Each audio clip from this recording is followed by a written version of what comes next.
কিছুদিন আগে আপনার এই কুরবানি ঈদের পরে এভারগ্রিন পরিবহন চালাইতেছিলাম রাজশাহী থেকে চট্টগ্রাম।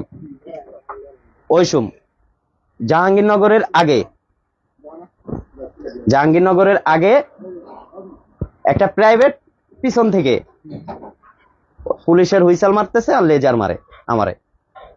তো রাত বাজে 1:30, হয়তো ডিবি টিভি হইতে পারে, আমার যেহেতু এসি গাড়ি, আমি এর জন্য স্লো করছি। স্লো করার পরে এই বরাবর আসার পরে আমাকে বলে গাড়িটা বাই চাপাও।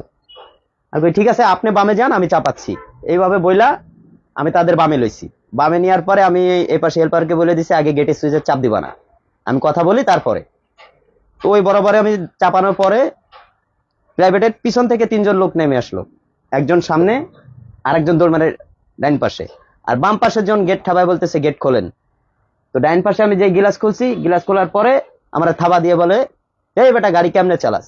তো তাদের একটা প্ল্যানই ছিল এরকম। ওই পরে আমি গিলাসটা হালকা খোলা, তো উনি আমার ধরতে গেছে কলার দিয়ে, আমি নগদে নখটা চাপ দিছি। চাপ দিয়ে লাগানোর পরে ওটা লাগায়া যে লোকটা সামনে ছিল ওই লোকটা সরে না, আর ওনারা দুই পাশটা আমার গাড়ি বেরিয়েছে।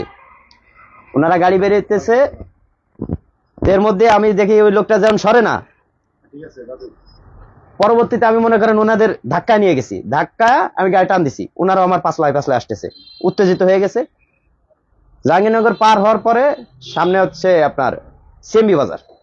সিএমবি বাজার আসা একটু আগে বাম পাশে টল পুলিশ, আমি নগদ যাই টল পুলিশের সামনে যাই, গাড়ি ব্রেক দিছি। তো তারা ওটা দেখার পরে চলে গেছে ইউটার্ন নিয়ে।